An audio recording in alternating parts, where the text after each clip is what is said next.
I'm Anil Kumar sharing with you an excellent question from previous IIT JEE test paper. The question here is to find limit when n approaches infinity for n over n square plus 1 plus n over n square plus 2 plus n over n square plus 3 and so on till n over n square plus 5n.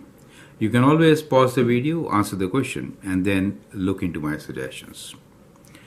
Now, let us say that the limit exists and it is equal to L, right? So let's say L is our limit. Okay. Now, in this series, how many terms are there? Let's find the number of terms. Well, this is the first term, 1, 2, 3, third term. 5n means 5n terms. So there are 5n terms. Correct? So we get this information. 1, 2, 3 to 5n means there are 5n terms.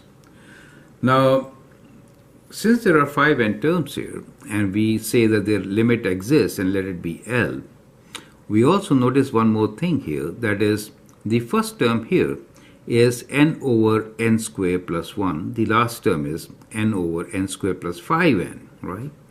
Now, which is greater?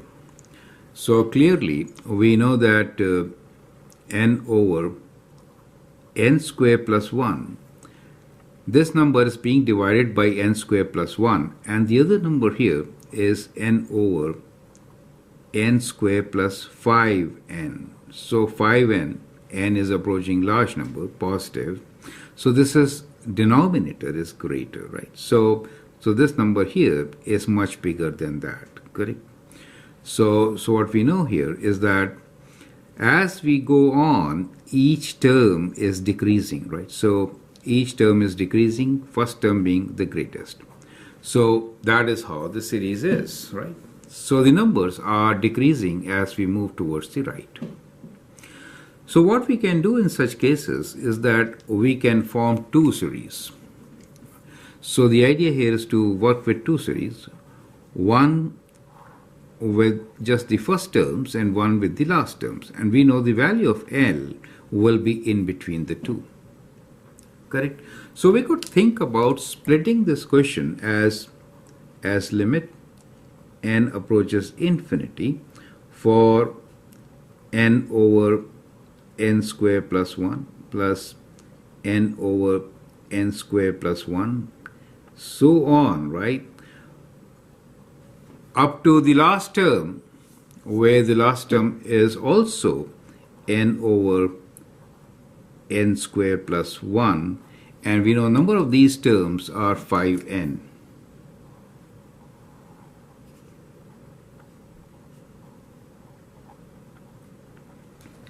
Correct?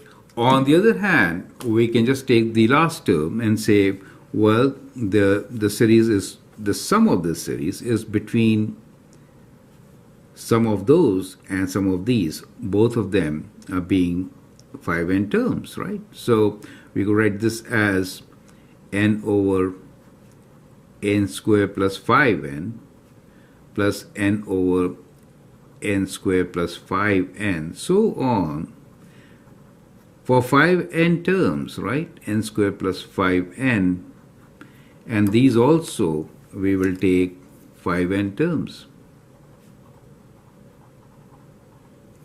Correct? So we are saying that our value of L is somewhere in between, correct? So this value of L is greater than this value, but is less than this value, right? It could be greater than equal to also, correct? So somewhere in between, we have our limit, correct? Now, we could write this limit as a limit of n approaching infinity. Since there are 5n terms of these kinds, it will be 5n times n over n square plus 1, right? So when you add them up, that is what you're going to get. On the right side, we'll get limit n approaches infinity, and the terms will be 5n times n over n square plus 5n, correct? So our limit is somewhere in between. Do you see that? So that is how we are going to work on it. Now what is the limit of each? Now here n square and n square, we have the same numbers here. You could factor out n. So let me go one more step just to make it absolutely clear. I will run out of space. Okay. Anyway, so what we can do here is that we can write this as, I'll split it into, okay, let's do this. We'll write this as limit n approaches infinity for 5n square over, we can take n square common, right? So whenever we are working with such numbers, that's what our strategy is. We take n square common, we get 1 plus 1 over n square, correct? And on this side also we'll do the same thing. We have 5n square over, we'll take n square common, 1 plus 5 over n, correct? So that's what we get. We can cancel n square and n square. As n approaches infinity, this term approaches 0, right? So what do we get here? We get 5 here, right? So this is equal to 5. And this is also equal to 5. So what you notice here is that the value of L is greater than equal to 5 or less than equal to 5. And that gives you that the value of L should be equal to 5. Does make sense to you? So the limit of this particular series should be equal to 5. Is that clear to you?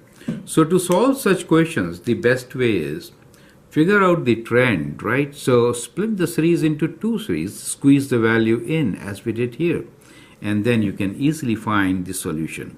I hope that helps.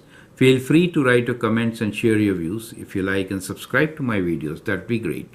Thanks for watching and all the best.